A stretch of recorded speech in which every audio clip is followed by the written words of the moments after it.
안녕하세요. 뉴스반장입니다.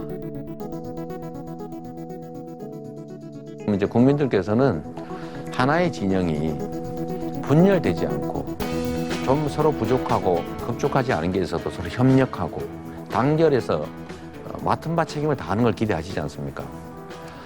사실 선대위라고 하는 것은요, 나중에 집권했을 경우에 어떤 모양으로 국정을 운영할지를 미리 보여주는 거예요. 네. 사람이 거기서 벗어날 수가 없지 않습니까? 그래서 저희는 그것도 집권 역량이라고 하는 걸 보여주는 하나의 계기로 보는 거죠. 모든 후보들이 약간 서로 불만이 있고 하더라도 또 힘 합치고, 또 민주당에서 나갔던 분들 다 대통합의 정신을 받아들이고, 또 약간 갈라졌던 열린민주당과도 합당하고, 또 예를 들어 후보들끼리도 역할을 잘 나눠서 네. 이렇게 협력하는 모양새 자체가 나중에 우리가 집권을 하게 됐을 때 국가를 어떻게 경영할지를 보여주는 거죠. 그래서 그 점들을 저희는 좀 미리 이렇게 됩니다라는 걸 체감시켜 드리려고 하는 거죠. 4일 더불어민주당 이재명 대선 후보가 연합뉴스 TV와의 민주당 이재명 후보에게 듣는 대한민국 대전환 인터뷰에서 한 발언입니다. 작금의 모래알 선대위, 이미 집권이라도 한 듯한 권력 암투를 보여주고 있는 한심한 국힘당 선대위를 향해 쓴소리를 했는데요. 이 후보는 선대위라는 건 나중에 집권했을 경우 어떤 모양으로 국정을 운영할지 미리 보여주는 것이라며, 지금의 모습이 집권하더라도 거기에서 벗어날 수 없는 수준이라며 이는 집권 역량을 미리 보여준 거라고 꼬집었습니다. 한마디로 이런 무리들에게 국가를 어떻게 맡길 수 있느냐며 국힘당을 직격했는데요. 너무나도 당연하고 우리가 반드시 짚어야 할 대목인 거죠. 윤석열과 이 무리들은 이미 대통령이고 정권을 잡은 집권 여당인 줄 알고 있습니다. 떡줄 국민들은 생각조차 안 하고 있는데요. 김치 국물을 퍼마시고 있는 거죠. 이들의 이런 작태는 곳곳에서 보여지고 있는데요. 부끄러움도 창피함도 모르는 이들의 모습이 점입가경입니다. 이쯤 되면 국힘당은 대선을 포기한 게 아닐까 싶은데요. 올바른 정신이 아닌 이상해야 가족회사의 특혜 수주를 몰아줬던 박덕흠 의원을 15개월 만에 다시 복당시키는 짓을 하지 않았을 테니 말입니다. 가족회사가 수천억 원대 공사를 수주한 게 이해충돌 의혹을 사면서 국힘당을 탈당했던 박덕흠 의원이 지난 연말 국민들도 모르게 슬그머니 복당했습니다. 당을 떠난 지 15개월 만인데요. 모든 의혹이 해소됐다는 게 이유였습니다. 대체 뭐가 해소됐는지 알 수가 없는데요. 저는 오늘 국민의힘을 떠나려 합니다. 당에는 더 이상 부담을 주지 않도록 당적을 내려놓는 것이 맞다는 판단을 스스로 했습니다.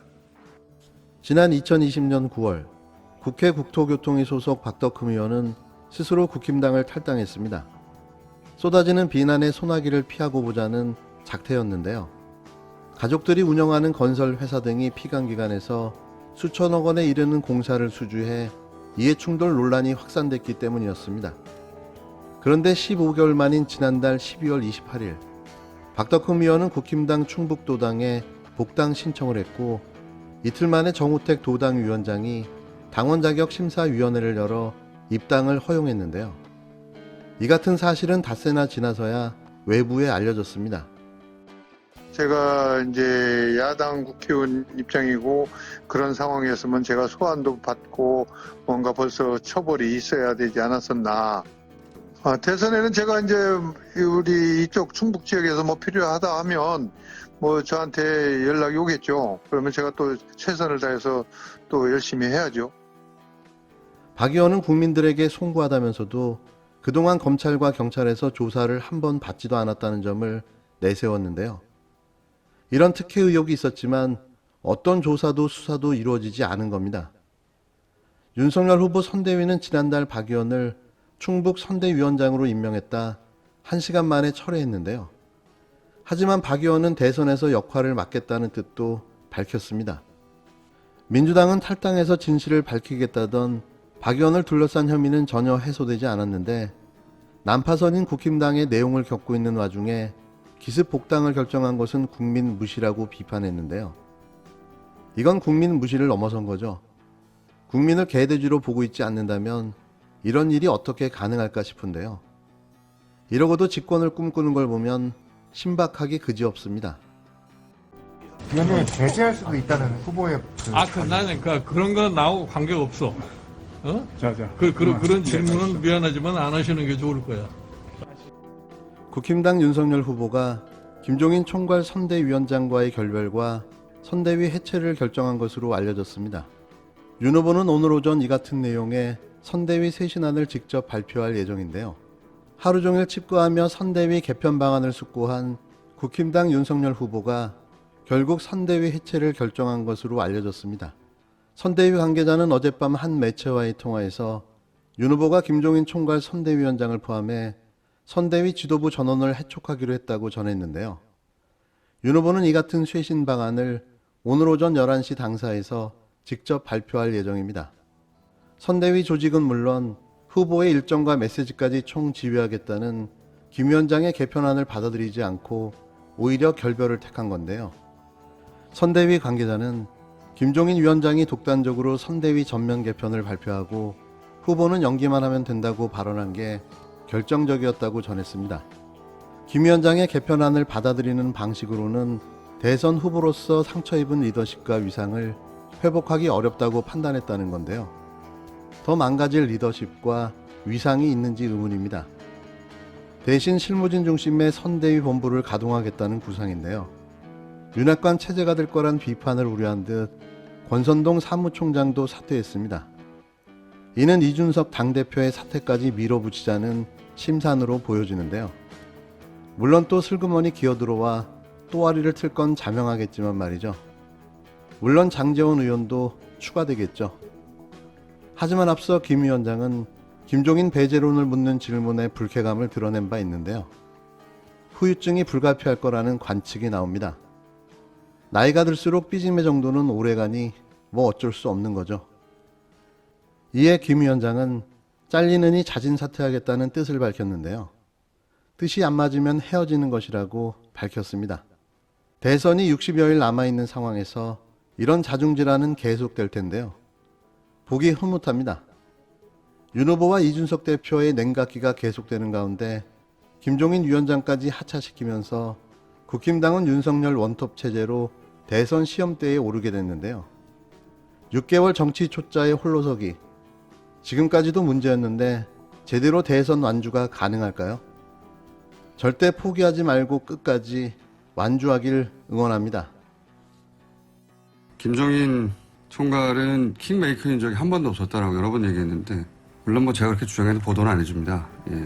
리스크가 오히려 더 크다고 얘기했었는데, 어제 이제 김종인 총괄이 모든 게 다 결정됐다는 듯이 얘기하고 보도가 이루어졌지만, 제가 어제 그랬지 않습니까? 이거 후보가 받아들인 게 아니라고, 절반이라고. 끝난 게 아닌데 이건 구테타라고 했었었는데, 윤석열 후보 쪽에서도 구테타라고 받아들인 거죠. 그래서 구테타라면 진압한 겁니다.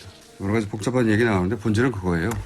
그렇다면 이제 후보가 본인이 선대를 끌고 갈 역량이 되느냐, 어떤 보호막도 없이 이제 본인이 이제 전면에 드러나는 거 아닙니까? 그런 역량이 과연 되긴 되느냐. 그동안은 김종인 총괄의 책임도 일부 묻고, 또 다른 선대위원장의 책임도 묻고, 이준석 대표의 책임도 묻고 다 분산시킬 수 있었는데, 그래도 최종 책임은 후보에게 있다라고 말을 들었지만 지금은 이제 분산시킬 사람도 없는 거예요.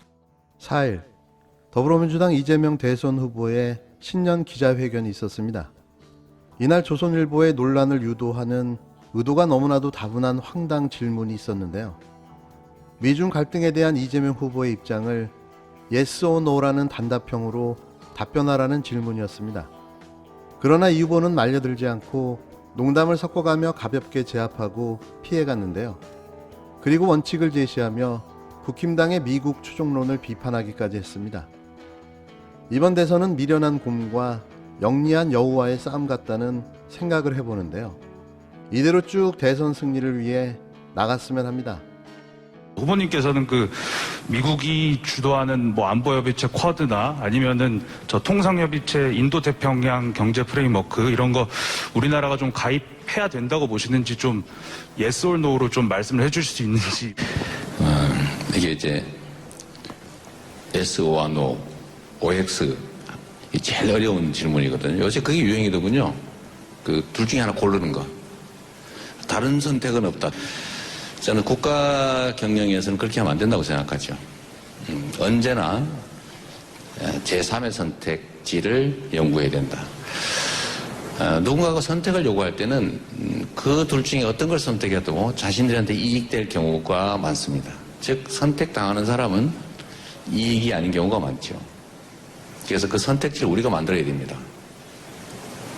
가입이냐 미가입이냐, 미국이냐 중국이냐, 이런 선택이 아니라 우리가 선택지를 만들면 되죠.